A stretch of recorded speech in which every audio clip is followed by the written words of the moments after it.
G'day everyone, Will Schofield here. Welcome to Ask Simmo, new in 2023. Brought to you by ECU, where we bring your fan questions to the senior coach, and I get to talk a little bit to Simmo as well, because we've lost contact over the last couple of years, mate. You all right? Thought it was Goss there for a while, but you've grown the beard. No Schofield, no West Coast. That's what I'm hearing, something like that. That's what I'm hearing from you.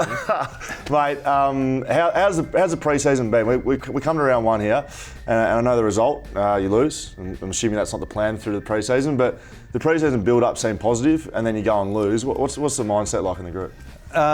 Well, yeah, there's two separate things of the pre-season. The health and fitness of our boys was a big challenge for them, and they had a good go at it. So that, and then the performance piece, which I thought Port Adelaide, there were some good signs. Adelaide game, very patchy, and then on the weekend we probably get the same type of game. So yeah, we're disappointed. We thought we could have won that one, but there's still some things that we'll take from a positive point of view, but we need to reflect on probably the second quarter more than anything. What did you get wrong?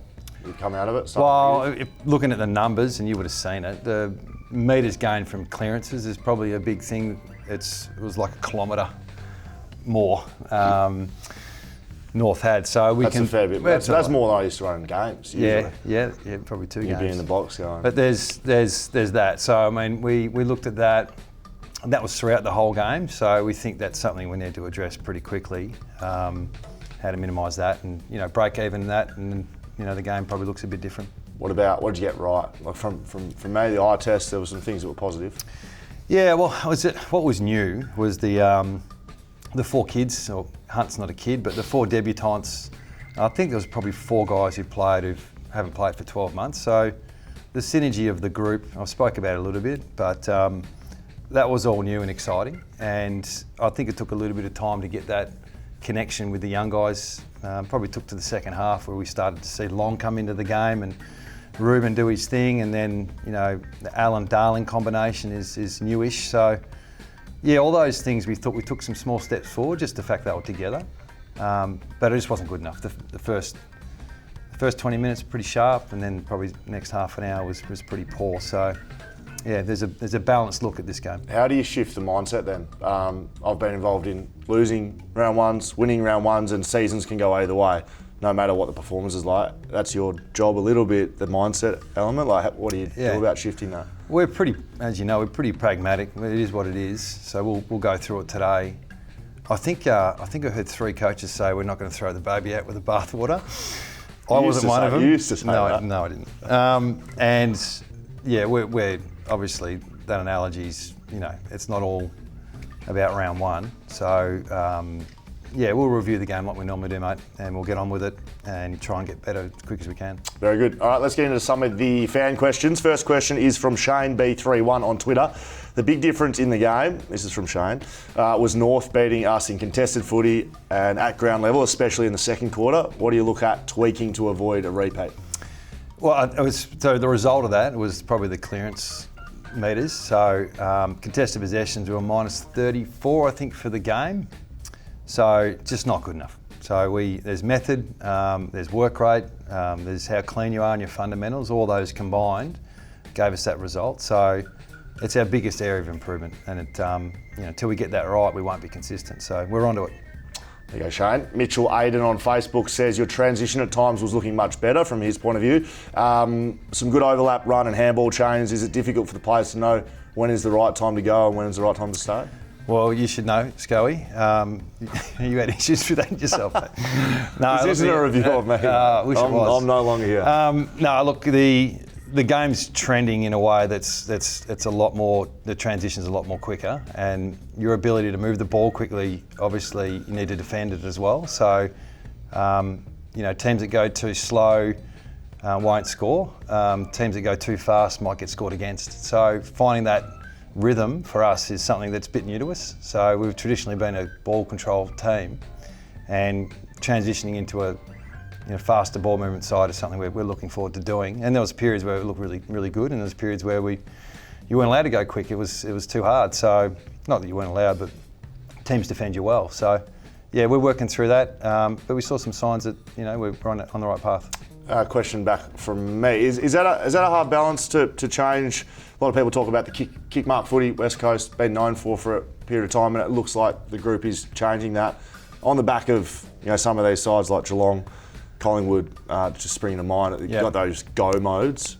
Like, how difficult is that for the players to transition into that mode? No doubt it's harder for the guys who are coming from a different method. The kids that you draft and trade in, they just don't know anything else. So finding that rhythm is what I said to you earlier. That's my job. It's what we're trying to do, is find the right moments to go quick and defend behind that as well. That's a real challenge for something that's a bit different for us, to make sure we can still defend behind fast ball movement. Very good. Let's get back to the fans. John, since I got gone. It's not a bad name, actually. On Twitter, asked if the same players aren't available this week, will you make any personnel changes for round 2 or back in the same 22, barring any injuries? Well, it was the first time probably for 2 years where I actually had to have some hard conversations with players about not playing them last week. So there is competition for spots, and they know it. It's healthy, it's good. I think there's probably 38, 39 guys available. And there's some form we need to look at, and some players that probably didn't hit the marks you wanted to. So we'll worry about that at match committee later in the week. I still haven't debriefed the game fully. But with the availability we've got, it's probably it's more of a conversation this time around. A good win in the waffle practice match for the boys? Is that a win? Yeah, they played with really good spirit. I think it was 15 guys played, maybe 14. A couple of guys with niggles. I think Jai Cully didn't play, had a little bit of a niggle, and some guys returning from injury, might have played a half. But Rob did a really good job, and they had a good win. Very good. Kaiser wants to know how you assessed Campbell Chess's game. Did he play his role as hoped?